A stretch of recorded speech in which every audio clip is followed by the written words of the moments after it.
All these questions that you asked about emptiness, no name, no form, and silence, and source, and jump into this moment and dive deep, ocean, energy, I tell you.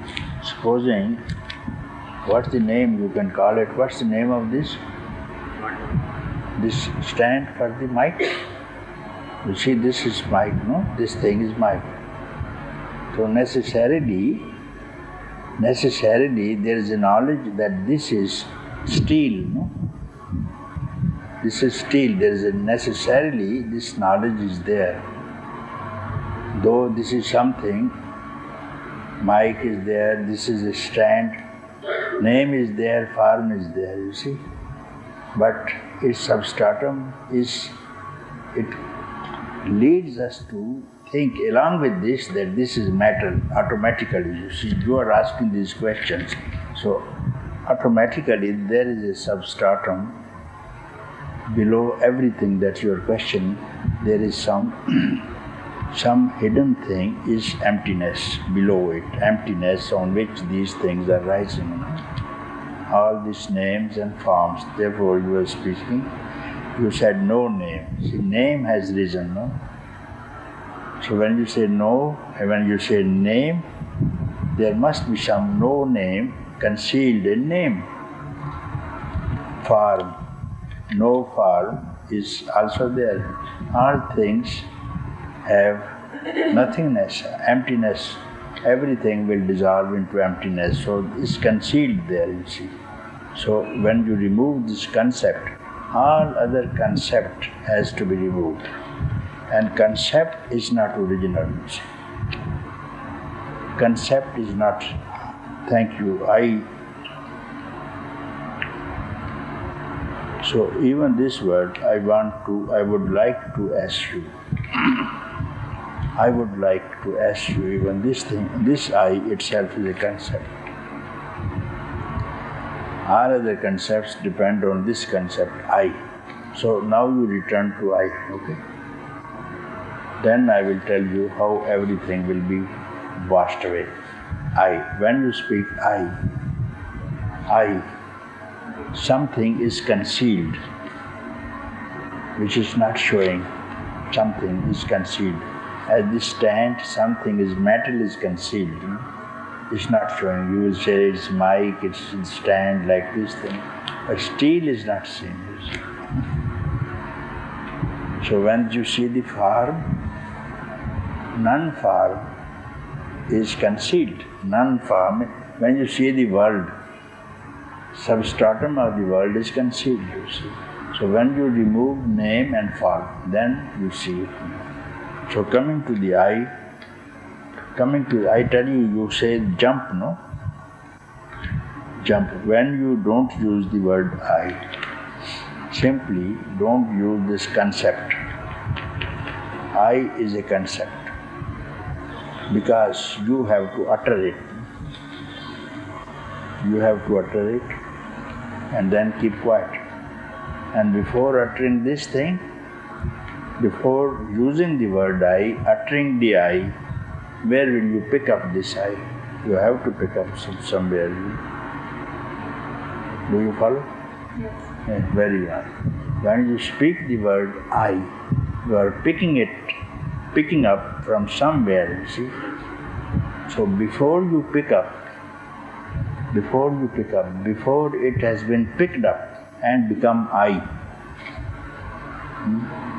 from there you already are there.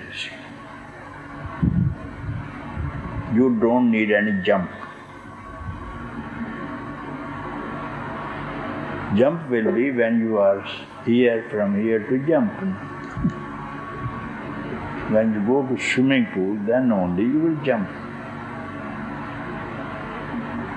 But you are always at a place, you don't need any jump, you don't need anything to remove, anything to understand. It is enough knowledge.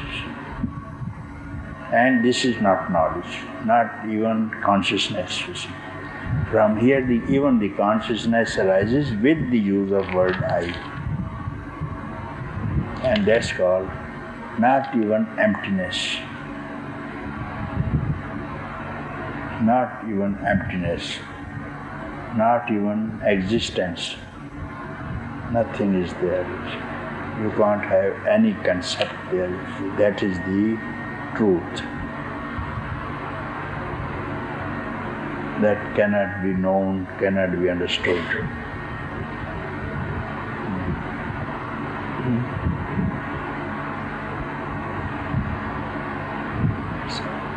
Only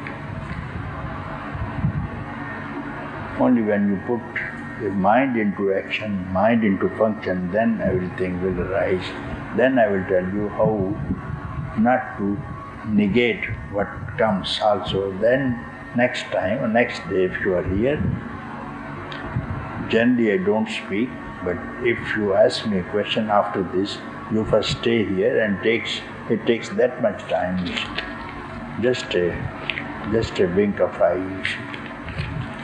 Takes that, if you get it, all right. And regarding your name, there is no better name than Om.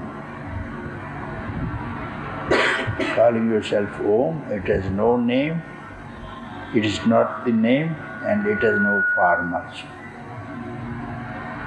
You can call Oma. To make it feminine, it's neither feminine nor masculine. Om is the name, Oma is the woman, you can call it Oma. You can write like this thing. In this name you will not hold anything, you see. This name is not a name. If it's a name, it's everything, it's consciousness itself. If it's a name, it is name of the consciousness. Name and form, name and sound is same thing. This Om, when we utter, sound and name, original consciousness is same thing when we utter Om. Therefore we start our satsang with Om. Means speaking from consciousness. So whenever you speak, tell to your friends, at least they will have occasion to address you, Uma, oh Uma. That means at that time they are in consciousness, you see. Even to repeat a word is a blessed word. Instead of calling someone Mr. Wolf or Mr. Dog, Mr. Jack, or like these things. If you need the necessity, if it is necessary. If you feel the necessity, it is necessary. If you feel that you are at home, then it is not necessary to have a map in hand. If you feel you are at home, then you don't need a map in hand. If you feel you are somewhere, then you need a map. Then you need a map or a guide. And that guide tells you the map. And this map is this, on this instant. This is the map to take you to the same place, you see. This is the map to take you the instant of time. This is the map to take you beyond time, to transcend the time, to transcend name and form. Because if you feel at home, some people feel at home because quite few people from the birth they have felt at home. Sukadeva, he felt at home. Another man, Sukadeva, felt at home. And another man was Udalak. Another man there. He, even in the stomach of he listened to his parents before birth. Before birth, he listened to his parents and he got enlightenment before birth. Before birth. And in one birth, and some bharta like other in 3 births like this, and there are instances. And one was by birth enlightened, Sukadeva, by birth. He didn't know what is enlightenment, as you write, you see. Therefore I asked you these words, emptiness, enlightenment, consciousness. He never knew. His father speaks. His father was very learned man, and he wanted to teach. Perhaps he must have listened to his parents and he got enlightened. So enlightenment came from his birth. And his father wanted to teach his son this Vedanta knowledge of the self. And this boy, he already knows it, so he is not caring. He is not caring to the teaching of his father, you see. And then father thinks he is not listening to me. Perhaps the relationship of the father and the son stood in between. So he sends him to another teacher,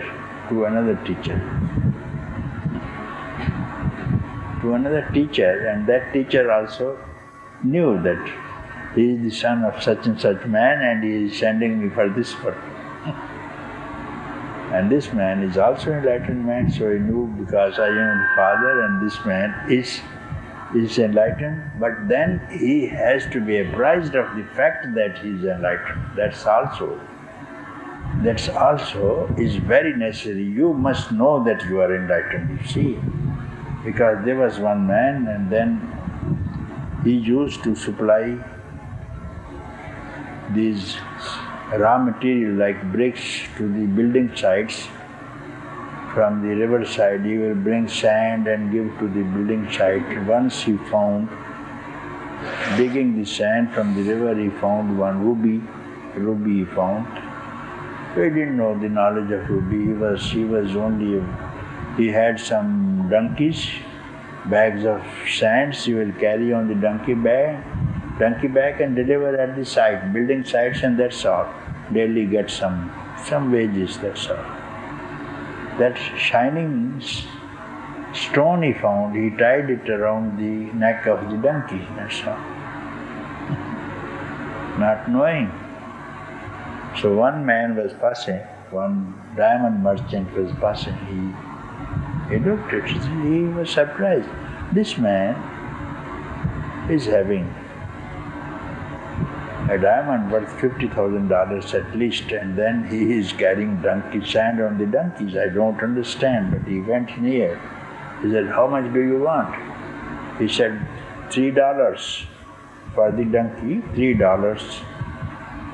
Then he took around this rope, this thing, and walked away. This man is thinking he is a very stupid man. He said, "Well, how about the donkey?" He thought he is buying my donkey. And he took away the string and the stone, and this man is very happy.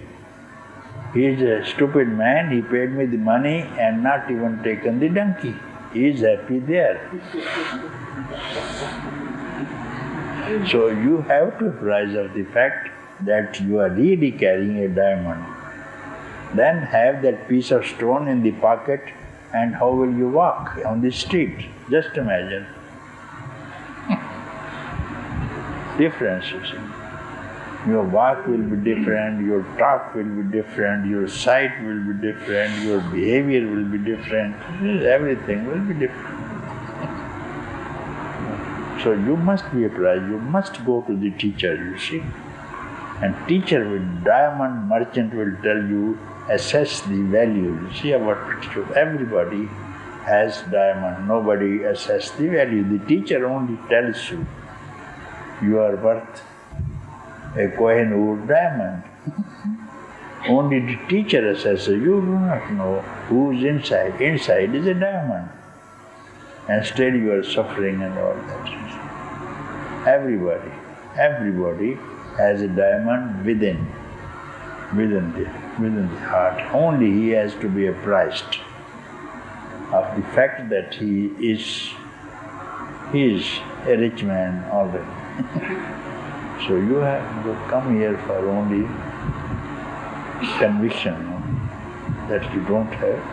So some people will know it and some people will still need some time to be convinced